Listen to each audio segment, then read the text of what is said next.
You put the dishes inside, and what happens if after the dishes are finished, you open it and put more dirty dishes?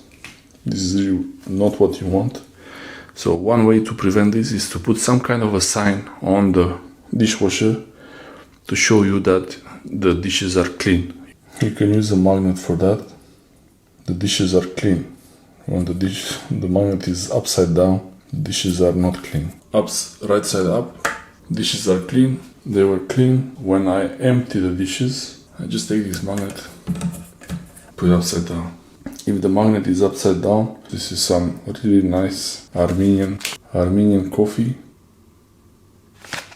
100% Robusta, a mix of 70%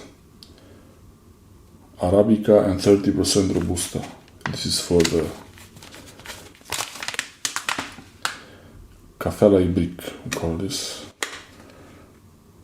A really interesting Armenian coffee. It's to make the coffee in this thing. Pretty interesting. Armenian coffee.